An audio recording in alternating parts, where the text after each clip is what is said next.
Tonight, the United States is on the verge of going to war against one man, Osama bin Laden, his terrorist network, and any country that provides him help or sanctuary. This is not the first time America has mobilized to unleash massive military power against bin Laden. Just as anger is engulfing America today, back in 1998, the United States was hurt by the simultaneous bombings of 2 U.S. embassies in Africa, and bin Laden was held responsible. This report is about the consequences of America's decision to retaliate then. With new military options being discussed even as we speak now, it is important to remember what happened 3 years ago when we launched cruise missiles into Afghanistan. The Tomahawk cruise missile, satellite-guided, said to be surgically accurate, capable of delivering a 1,000-pound payload onto a precise target a half-continent away. And on August 20th, 1998, more than 60 missiles launched from U.S. naval ships in the Arabian Sea aimed at silencing a man, Osama bin Laden. Our target was terror.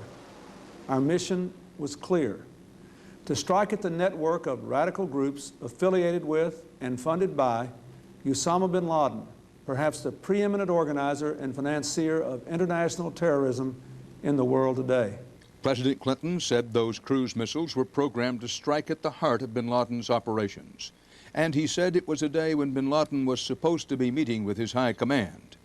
The day after the missiles hit, the administration said the strikes had crippled bin Laden's infrastructure. Now, 3 years later, there is serious question about what, if any, impact those missiles had on bin Laden, and if he was in fact responsible for last week's attack on the Twin Towers and the Pentagon. Did the 1998 attack make a tough problem worse?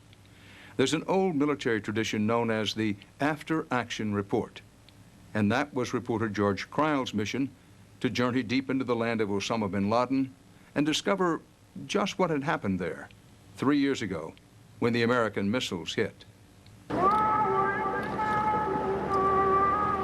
2 months ago, Khalid Khwaja, a former Pakistani intelligence officer, took Cryle on a journey to Afghanistan's ground zero, the place America targeted with cruise missiles.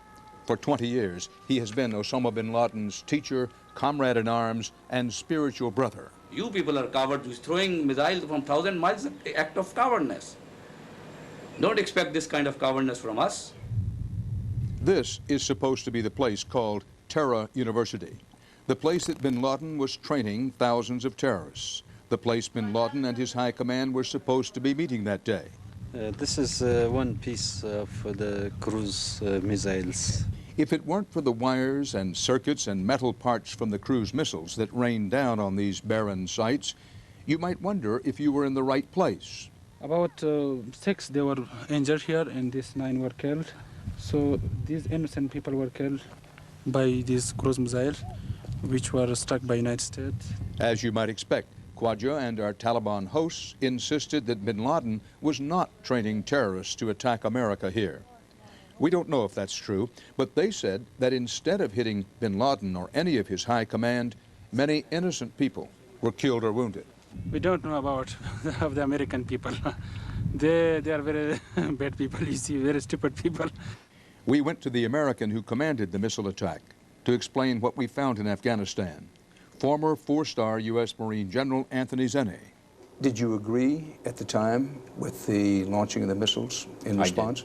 I did. Very little evidence that anything that could possibly have mattered very much to Osama bin Laden was hit. Now, does that match the empirical evidence you were given after the strikes? I don't think there was any physical damage, infrastructure, personnel, that was significant. And Zenny says he knew that even before the missiles were launched. We didn't delude ourselves to thinking there were great targets out there. We know that terrorist camps, there isn't much infrastructure, there isn't much there. But what about the bin Laden terrorism summit that the president said the missiles were supposed to break up? We asked former National Security Advisor Sandy Berger about that. Did you or did you not have information that indicated that a meeting of at least some of bin Laden's chief operatives, if not bin Laden himself, was planned for a certain location at a certain time, And that had to do with the timing of the strike. Yes. That proved to be untrue. Well, I don't know that it proved to be untrue. Whether the strike took place, whether at the peak moment or not, I think is unclear. But those facilities continued to operate, to train people to kill Americans. General Zenni surprised us when he said that getting bin Laden or his high command was never one of his objectives. We certainly didn't in any way launch those strikes with the objective to get Osama bin Laden, and the measure of success or failure was whether Osama bin Laden was there.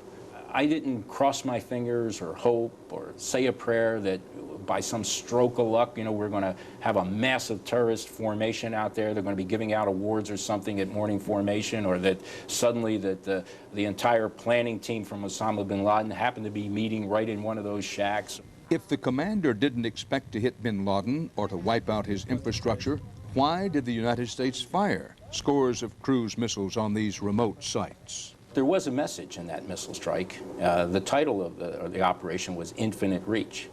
And it was to demonstrate to Osama bin Laden that he is not invulnerable behind the Himalayas and in the hills of Afghanistan, the protection of the Taliban, and unreachable. There's a psychological effect that I think it did have on Osama bin Laden. And I think it sent a message to his group that we still can reach out and touch him many places. Milt Bearden has been to those places, a lot. He's the CIA officer who commanded the multi-billion-dollar covert campaign to support the Afghans in their victorious war against the Soviet Union. He agrees a message was sent. It does indeed send a message, and it sends a message of impotence. And beyond that, Milt Bearden fears that the failed attack has had a devastating impact. If he had died in the strike, any doubt in your mind that the president and everybody around him would have called it a great success? Of course. But we missed. We missed. So what are the consequences of having missed? If you strike at a king, you must kill him. What you have done is you have made him bigger than life. Bin Laden's great friend and advisor, Khalid Khwaja, says that's an understatement.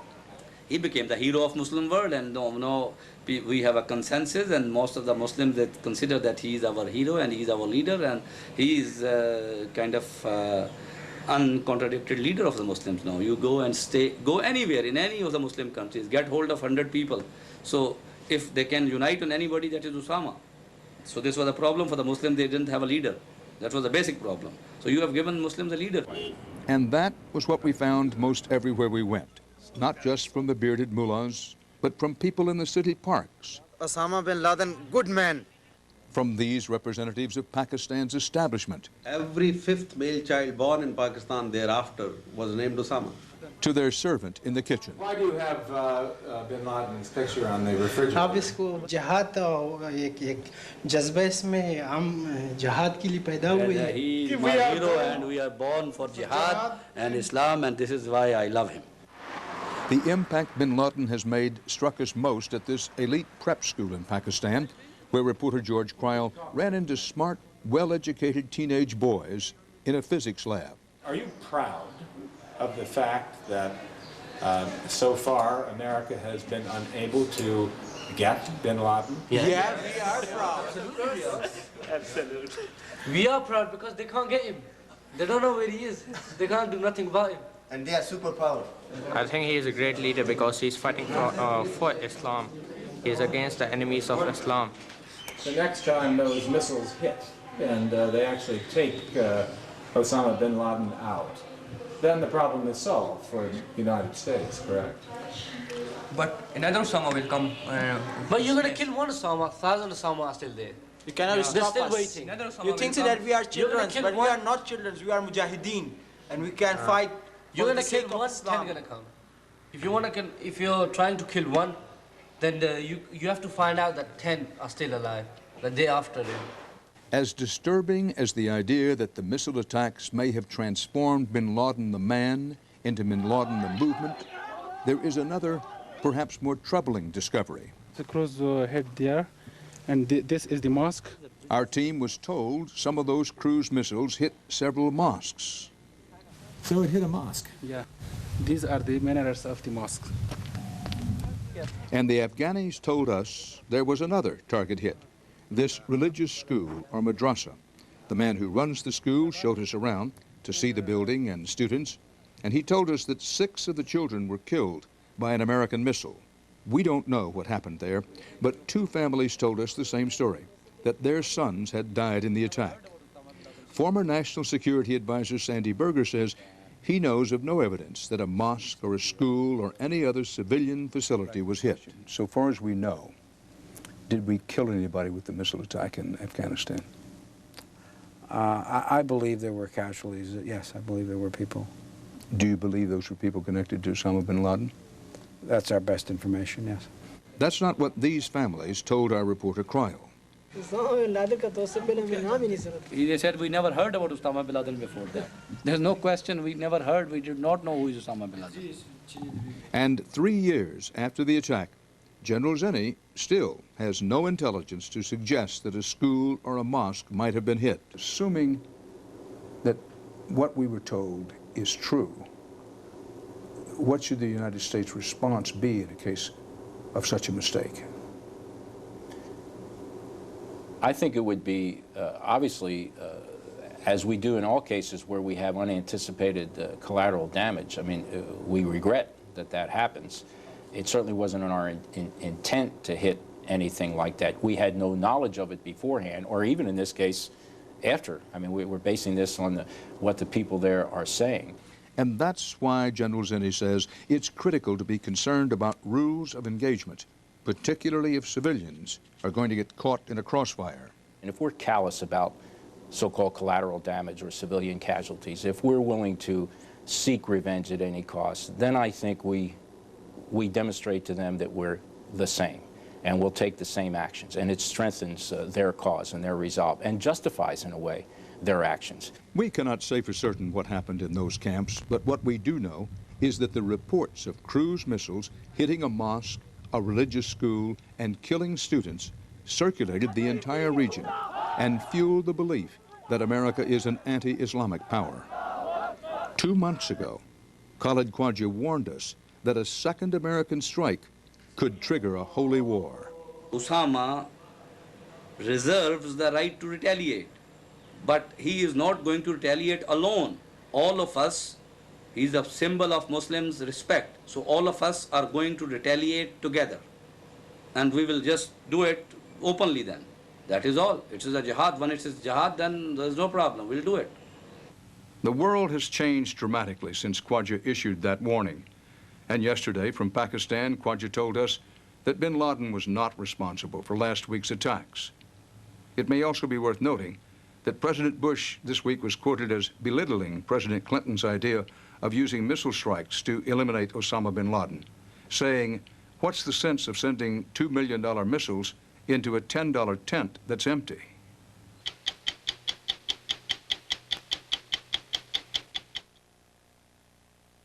Mom, how many Tums did you take right in front of the wedding planner? You snuck one, too. It was a Pepsid Complete. Is that the same as Pepsid AC? No, there's nothing else like Pepsid Complete. It works fast like Tums, but it lasts for hours like Pepsid AC. So your heartburn goes away and then stays away. Chewable? Calcium? I gotta try this. Decisions? Tony, fabulous. Pepsid Complete. Just one, and heartburn's done. Have you tried the anchovy cookies? Oh, yeah. And the jalapeno dip? More. That's what you get with Verizon Wireless. And right now, you get 3,000 more night and weekend home airtime minutes, free every month for life. And there's more. Now get a free AudioBox 135 phone after mail-in rebate. Plus, you can find it all in more places. A Verizon Wireless communication store, the Verizon Wireless Center at Radio Shack, or call 1-800-2-JOIN-IN. So hurry in for 3,000 more free minutes for life and a free phone. Only from Verizon Wireless. Join in. Okay, Mr. Manning, your DirecTV system's all hooked up. Suppose you'll be wanting NFL Sunday Ticket. What? You think all I care about is football? Well, no. Hey, I'm into other things. Foreign films, cooking shows. Right. So you want that football thing? Oh, yeah. Okay. NFL Sunday Ticket. Up to 13 regular season games every Sunday, and it's not on cable. Now get our best programming package free for 4 months, plus free installation. Bruschetta? Ask your doctor or pharmacist about Vioxx, a prescription medicine available from your doctor. Or call 1-877-98-VIOXX for information. Vioxx.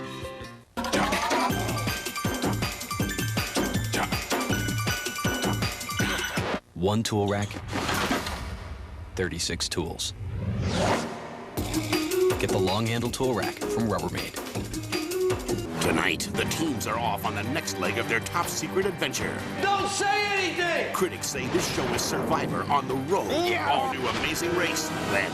I keep the secrets that have been handed down to me. Legend has it that there are spirits called skinwalkers who can take the form of a wolf or a man. Some say it's just a story, but in Wolf Lake, nothing is what it seems. Wolf Lake premieres CBS tonight. Viewer discretion is advised. He is the fire commissioner for New York City, but Thomas von Essen is really much more than that bureaucratic title suggests. He was a firefighter himself who worked his way up from the truck to the top job and became the tough-love boss and father confessor to a force of 11,000 men. Last Tuesday, he lost more of them in a few moments than the department had lost in the past 50 years. A shattering blow to a city. One can only imagine the effect on the man. If you want to just go over here, it might be out of the way, and then you'll get a sense of the whole picture. You're going to have to orient me here because I've completely lost it. Okay. Yeah, well, I can understand why. This was a footbridge that went to one of the buildings that were attached to World Trade Center, the South Tower, number 2. This is that's two. That one over there is 1. 7 World Trade Center was on the other side, collapsed totally. 7's gone completely. Yeah, gone totally. Has the full impact of this really sunk in on you? No. It's just buildings, and we can rebuild buildings. But there's 5,000 people that are in there. I don't know how or when the enormity of that will sink in to anybody that's working here or any citizen of this city or the country. Using the language of your profession, when does this stop becoming a rescue effort and become a recovery effort, as you call it? We're not too far away from that. I wouldn't be surprised if we're a day or two away from that. We want to kind of wean the guys down to realizing we're saying it every day, there's almost no hope. Each day there's less than almost no hope. And then we'll always have a presence here as we begin to bring more heavy equipment in. The cops aren't going to leave their guys in there. My guys aren't going to leave their guys in there. Just over a week ago, it was the commissioner's job to get his guys in.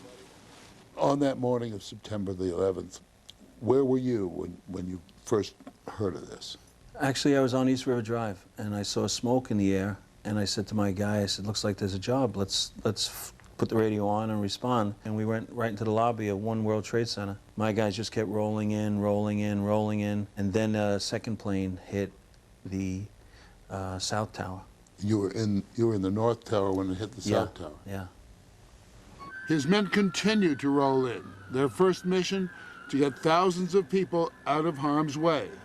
Then, the unthinkable happened. As we speak, between missing and confirmed killed, how many men? Over 340. You knew most of them. Well, that's one of the problems I've got. But when you come from inside, you know, for 31 years, yeah, I feel like I know everybody, or their sons. I look at the list, and I see people whose sons are lost, and guys I know who are retired that have snuck into that pile, crawling in through the voids looking for their son. And among the first casualties, his highest-ranking officers, legends within the department. His first deputy, William Feehan, Chief Peter Gansey. The dead and the likely dead include 18 battalion chiefs, 20 captains, and most of the members of 40 companies, and more. The specially trained rescue units. They were among the first to enter the towers. My Special Operations Command is devastated. You know, we had 5 rescues and 7 squads. Almost every one of them was in operation in that building at the time. These were the elite troops in the department, correct? Yeah. The list goes on. Father Michael Judge, the department chaplain. Just the day before the attack, he spoke some prophetic words at the rededication of a firehouse. Enough, then, of worrying about tomorrow. Let tomorrow take care of itself. Do our job and to save lives, and life goes on. Less than 24 hours later, Father Judge's body was carried from the scene by the men who were his parishioners. Tell me about Father Judge. Father Judge, I don't know what to say about him. I just recently had him christen my granddaughter, you know, and just a good man. Always in trouble with the church because he used to give us general absolution. He'd walk into a room and say, you know, you guys are doing God's work, so you're all forgiven. All your sins are forgiven. And somebody would rat him out to the bishop, and he'd get in trouble. But he was just a caring, warm-hearted guy. And he was right there on the line. Yeah, he was giving last rites to a firefighter, Danny Surr, who was also a terrific kid, in the street. The most common thread of this story, since I've been watching it, from survivors, is of people going down the stairs, watching firefighters go up the stairs. And it happens all the time. I mean, it happens in 6-story tenements, and you can never have this type of loss. But when it's happening in a building that's more than 100 stories, a lot of people needed help, and they helped people on the way up, and they got people out faster than they would have. So there's a lot of people alive today because of their efforts, so they were not in vain. You do a pretty good job of keeping yourself composed in public view and in these press conferences. What happens when you go home? Well, fortunately, when I go home, I fall asleep. But I'm an emotional person, so it's a little harder for me. And I know so many of them, that makes it harder for me. The mayor said the other day that if you cry a lot, it makes you stronger. Well, I'm going to be a gorilla by the time this is over. There was no shortage of tears or of shock. New York City and these men who've become the heart of the place have been in emotional overdrive for 9 days now. They continue to scratch the earth looking for fallen comrades. Last night, they found the remains of one of their heroes, Timothy Stackpole. Tell me about him. It's a particular problem for me, talking about Captain Stackpole. The previous worst night for me on this job was about 3 summers ago when Captain Stackpole and some other guys were in a collapse of a fire on Atlantic Avenue. So he spent 2 years getting himself back in shape. He had burn scars up both legs. He was an inspiration to anybody in my department, and he just recently gone back to work. And I just promoted him also recently. He was excited about being a captain. And the idea of losing Timmy Stackpole is just unacceptable to me. But unfortunately, I don't have control over it. As you said, he could have retired on 3/4 pension, which is more than you make when you're working.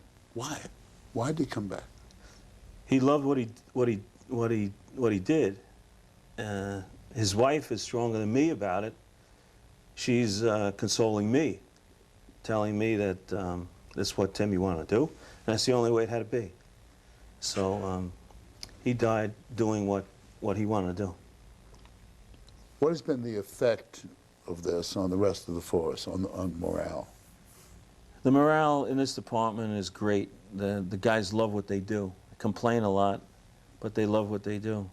I haven't had time to... I told anybody who's got a problem to suck it up and move on. There's no problem that anybody that's out there today has that meets the problem of the 343 families that their members, their husbands or sons or loved ones are missing. So suck it up and just do your job. You're a tough guy. You have a reputation. You were a tough firefighter. You're a tough union leader, tough commissioner. Are you as tough as you look? Do I look tough to you now? No. I know that it's important for somebody to grab hold of this and go with it, and it's my job, and that's what I'll do. But I can't tell you how this, what kind of effect this is going to have on me. I won't know for a while, I guess. But that's, like I say, my problem is minuscule. I'm here. I'm still enjoying my granddaughter. There's a lot of guys that don't have that luxury anymore, so we're not going to worry about my problems right now. As we've just heard, it's a recurring theme. People desperately running downstairs as firemen raced up the stairs toward the inferno. Now, hundreds of those men are missing, men devoted to saving lives and to each other. Which brings us to Squad 18. A third of this elite squad is missing, and the survivors have been working around the clock to find their brothers. We sat with some members of the squad who arrived at the scene after the collapse. Mike Connolly, Lieutenant Pete Campanelli, Gary Moore, and Dan Castellano all stole a few precious moments to talk about those they've lost, men who were among the first to arrive at the scene. Gary, do you have any idea what floor they had gotten to, how far they had gotten into the building? No. Knowing that they were going to be the first arriving units, that they're going to be probably up the farthest, up the towers. Farthest up the towers meant no time for escape. Everyone on duty from Squad 18 was buried in the collapse. Lieutenant Billy McGinn, Eric Allen, Manny Mojica, Andy Fredericks, Dave Halderman, Larry Virgilio, and Timmy Haskell. Since then, the surviving squad members, all of whom were off duty that morning, have worked 24-hour shifts, digging through the wreckage to find their brothers. Who knew him better than the guys he worked with and spent time with in the firehouse? We knew him the best. We got, we're the real closest. It's a family member. We want to be there. You dig, and then they cut, and they dig, and you cut, and you dig, and, you're on your hands and knees. You're very, there's not much room to operate. It's so very slow going. It has taken hours at times to get one guy. It's hellish. It's pretty. That's what it really reminded me. When I kind of had hell in my mind, it was just metal in all kinds of different angles, holes, steam, smoke rising. It's horrible. Your brothers are down there, and you're going to get them home. Whether it's good news or bad news, you want them out of there, and you want to bring them back. How many have you found? 4 out of 7. At that moment, when you find someone, what's the overriding emotion? Mourn their loss, but celebrate their life. Manny was a big burly biker, but a teddy bear. Tough guy with a heart of gold. Larry Virgilio. He was fun to be around. Yes. He'd go see opera and Shakespeare. Probably more cultured than the typical fireman. Yes. What was Andy like? Andy was a heavy family-oriented guy. His love was his family, and the second was the fire department. What about Eric? Eric is like jack of all trades. He could do anything. You needed something, Eric was right there. And if you didn't need something, he could tell you what you do need. Yes, that's right. No that's problem. True too. Lieutenant McGinn was always known as an aggressive firefighter, but he was a controlled aggression. I could picture him just jumping off that rig and getting up there, and 2 steps at a time, and just like, let's go, come on, let's go. Because he realized what was at stake. Dave was he was a doer. His dad was on the job. His brother is on the job. He was a guy who did it and got it done. Good man. Timmy was probably like the best looking guy in the firehouse besides Gary. If he was born on the West Coast, he'd be a typical California surfer dude hanging 10 or whatever. Timmy was another super guy. Timmy's brother's missing at this point, too. Timmy's brother was a captain. Right. The loss is outrageous. Do you have conflicting emotions now? People talk about survivor's guilt. Oh, absolutely. Absolutely. I said that to the chaplain the other night. I said, I feel guilty that I'm glad I wasn't there at the time. Did any of you think, I wish I was something other than a firefighter today? No. Not on Tuesday morning. Not Tuesday morning. We're going to be there today, tonight, tomorrow, and next week and next month. We're still going to be the fire department of New York. And we'll do what we'll have to do. Firefighters tend to come from generations of firefighters. They say it's in their blood. But for Lieutenant Pete Campanelli, whose father and brother are also firemen, the chain might soon be broken. I don't think my son's going to come up behind me, and I'm happy about that. Why? It's a dangerous job. It really is.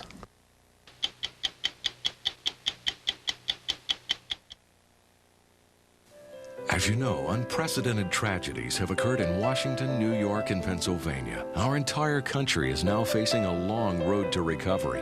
The American Red Cross is providing life-saving assistance, emotional support, and blood to those in need. You can help too. Please call 1-800-GIVE-LIFE to schedule a blood donation, or call 1-800-HELP-NOW to offer your financial support for this and other disasters. Together, we can save a life.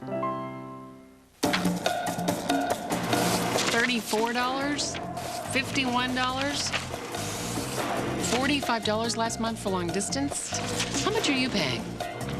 You need Sprint 500 anytime. 500 state-to-state minutes to use any day, anytime for $25 a month.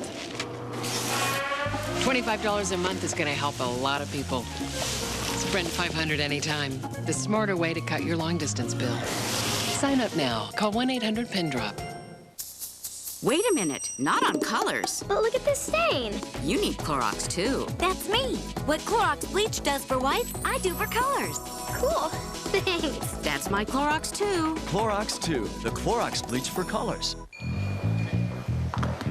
Hi, how can I help? Yes, I'd like a set of Michelin cross-terrain SUV tires with white lettering, please.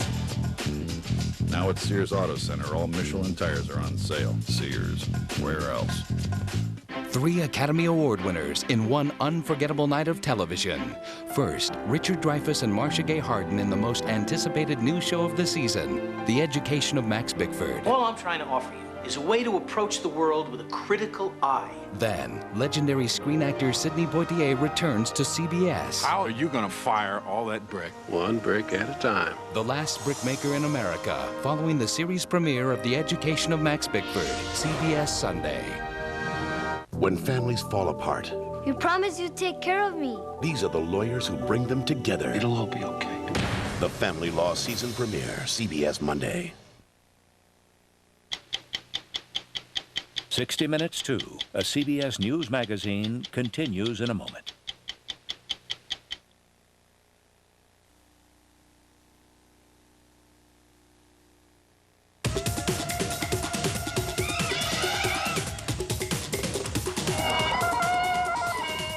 It's the wildest thing in your wallet.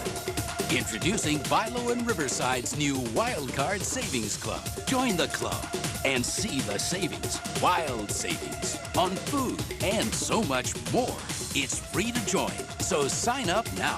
Philo and Riverside's Wild Card Savings Club. You'll go wild for the savings.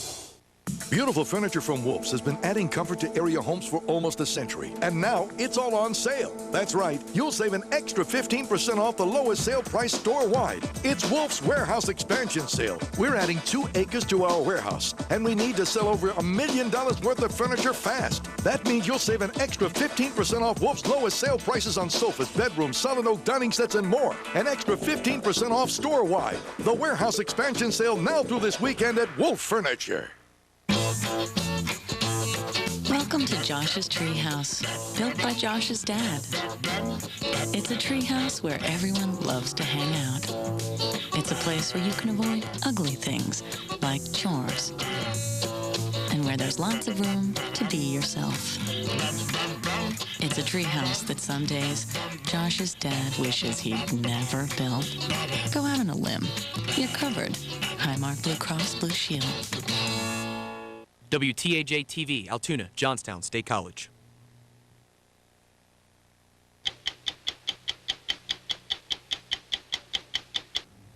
The danger from the collapsed towers has not ended. Rescuers are working inside a structure that no one understands well. The U.S. Army Corps of Engineers is on the ground helping recovery crews attack this mountain, which the Army calls the Red Zone. We've been with this team, led by Lieutenant General Bob Flowers, the Chief of Engineers. When a building like that implodes, it's very difficult as that stuff piles on top of steel, concrete, reinforcing, glass, furniture. As that all piles up, it can be very unstable.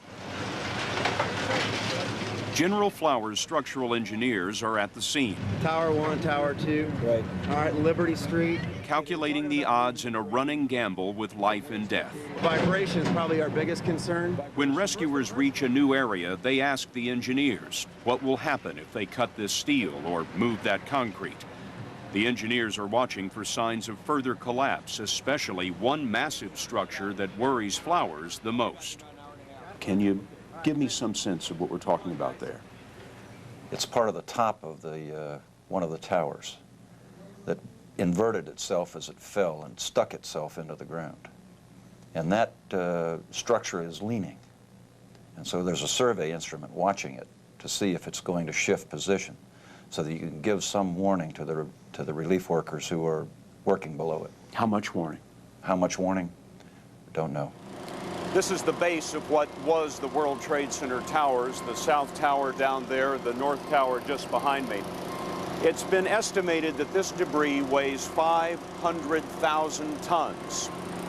And it's not just debris from the Trade Center. The Corps has monitors on 5 other buildings around the site, watching for signs of collapse. We were at Ground Zero yesterday and met one of the urban search and rescue teams from Texas that was on site. And he was standing there and he shook my hand and he said, "Thank God that we have this guy with us," and he was pointing to one of our structural experts. His experts commute on boats across New York Harbor. Kelly Asen is an engineer who was on the team in Oklahoma City. You're trying to come to some appraisal of where people are in that building. Well, that's a difficult process right now because this structure was attacked and there was a time between then and the collapse where people were moving. In the situation of Oklahoma City, you have an instantaneous explosion and a failure. We know where those people should have been in their office, and if you just calculate where they may have fallen, we could map that. But here we had people moving around, heading for stairwells, and doing as much as they can to exit the building. So it's really a difficult situation to tell where those people were and where they ended up. Because they were running. Yes. Yes. So we have, we can just tell you, most of them are in the stairwells trying to get to the exits. Boats run by the Corps of Engineers were used during the attack to help evacuate thousands trapped between the towers and the water. Brigadier General Steve Rhodes is the commander in New York. What I saw reminded me of the Dunkirk evacuation from World War II. Tugboats, Corps of Engineer boats, water ferry boats, contractor boats, civilian privately owned boats were evacuating people off of South Manhattan, and one of the actually, quite frankly, more organized evacuations of something like that I have ever witnessed. The Army Corps of Engineers is also working at the second attack site. They built the Pentagon in 1943, and many, including General Flowers, lost friends here. General, that's your building. Absolutely. Fortunately, the section that was hit was part of a renovation that included new fortifications against terrorist attack. Look at the windows. They didn't break. some additional force protection and structural protection had been placed in that part of the Pentagon, which I'm sure limited some of the damage and helped with reducing fatalities. At the World Trade Center, of course, there was no such protection.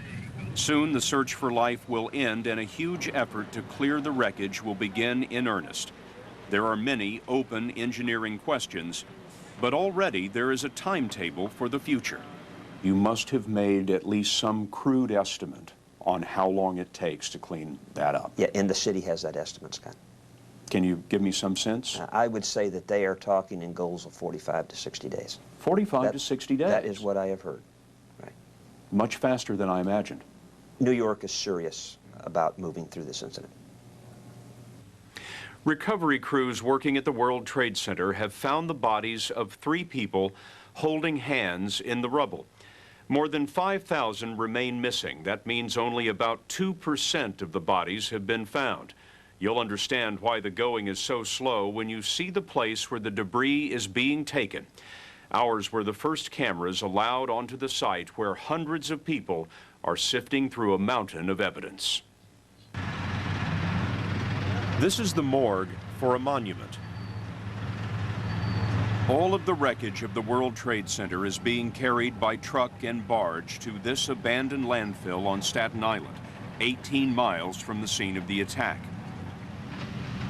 It is here that the sorting will be done, the separation of building, human remains, and evidence. Windows, 2 full window sections. You know, it's American Airlines. The sad part is you can just vision people looking out the damn windows, you know what I mean? 2 window frames with the distinctive blue stripe of American Airlines. This would be part of Flight 11 from Boston, the 767 jumbo jet that led the attack. Sergeant Ray Sheehan is responsible for cataloging the evidence. At times we're pulling out seats which you can identify as being from an airplane because of the way the armrest mechanism moves, because of the seat belts. But mostly the parts we're pulling out is small. Walk along the remains and you notice 2 things. First, there's no color. It's all shades of gray. Second, almost nothing here is familiar. No obvious objects, no hint of humanity. New York City Chief of Detectives William Ali runs this part of the crime scene investigation. Chief, when we're over there, everything is just pulverized. What are you finding in there that you can recognize? You have to understand something about a New York City detective. This is what we do. This is what we are. We don't overlook anything. And we look for not only for things that can help in the investigation, but to try to find something, whether it's the remains of someone, something personal, some identification, a piece of equipment, to be able to give back to the family members of the people who are lost. Finding what has been lost is painstaking labor, trying to make sense of the debris, and sometimes finding something whole, like an honorary plaque that might have hung in an office. Your men are finding some personal effects, of course, in all of this. What are some of the ones that stick in your mind that you've seen? ID cards from employers. I find it amazing that through all the debris, through all the devastation, that these wallets stay intact with people, that the identification cards aren't ripped up and mutilated, but in a lot of cases they aren't. You have refrigerated trucks here? That is correct. And it goes to the medical examiner for possible DNA typing at a later time. DNA is done on every single body part we recover. Dogs are working this mix of mud and steel, searching for the scent of a victim, because what the workers are looking for is often too small to see. We saw helmets of police officers, smashed respirators of police officers. And firemen. And firemen. Those are your men. Yeah. What do you think when you see that equipment? Well, it makes you sad. You know, it's a bunch of us were there when it happened and kind of escaped with the grace of God. And You think about that, that could have been us that they were looking for. New York's police commissioner Bernie Carrick came to the landfill to encourage the men and women who are working in the filth and the dust and the stench. Who are these men and women? Well, we have about 300 to 400 people up here right now, not including the military. We have a guy up here that's 79 years old. He retired from the police department 31 years ago, and he's up here working with these kids, you know, sifting through the evidence. I can't imagine anything more heartbreaking than being in there with a rake for 12 hours. How do they do it? It takes a toll on you mentally, it takes a toll on you physically, but we're devoted, and everyone out here is devoted to getting the job done the best we can. Among the only colors found in the gray debris have been these. They are the stars and stripes that flew in the plaza between the towers, Liberty Plaza. Those who work below them now are searching for remains that might allow a family to wrap a flag around a coffin and reclaim one more name from a field of lost souls.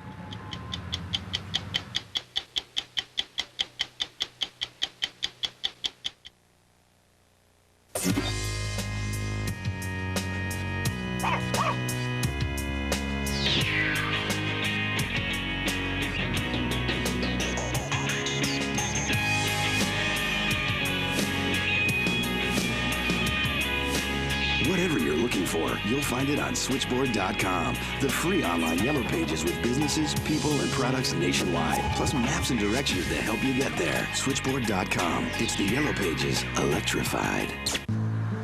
Dad, are we there yet? No.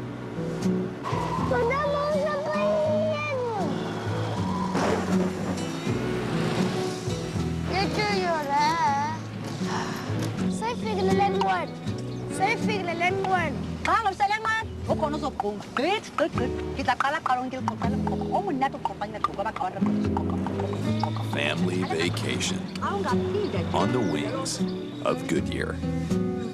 The pain was awful. I was missing my own party. The pain got so bad I wanted to lie down, but it just got worse. Then I rediscovered a real lifesaver, extra strength Bayer aspirin. Nothing's proven stronger than extra strength Bayer on tough pain, not even the leading prescription. It's real relief I can depend on. And my doctor said original strength aspirin can help save your life by protecting your heart. Beautiful. Bayer, take it for pain, take it for life. This is hands down my favorite place to catch a movie. Nice, comfy seats, and it's got great RCA digital technology. You know what I like best, Bing? What? I never have to get up to get popcorn. Come to Radio Shack and get a 7-piece RCA Dolby Digital Home Theater System for just $299.99 and bring the movie experience home.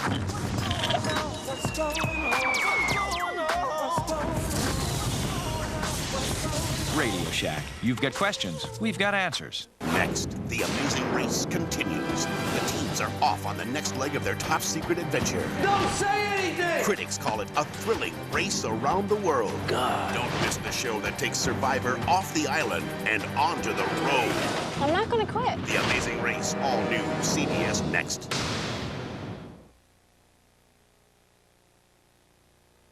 We've all had thoughts about the tragedy that's consumed us this past week. Here are Charles Grodin's. Things kind of came to a standstill for a lot of us this past week, so I decided to clean out some old files I've kept on different issues. I never got past A, my file on airline safety. Here are some notes which reflect what was prominently being reported in the media on airline safety 5 years ago. We should always be on heightened alert. Security personnel is insufficient and not properly trained. Government agents in a test were able to board a plane with fake bombs. Some people in authority seem to have a powerful reluctance to face reality. Even after a plane had hit the first World Trade Center building, people in the second building were being told to stay at their desks. Some did, and died. Israel, which never had a feeling of invulnerability, hasn't had a hijacking in over 30 years. They know they can't be lax, and now we know it too. Lax doesn't seem a sufficient word when we realize the airspace above the Pentagon and White House was not sufficiently protected. Did you know that it was okay to carry a knife on an airplane with a blade up to 4 inches long?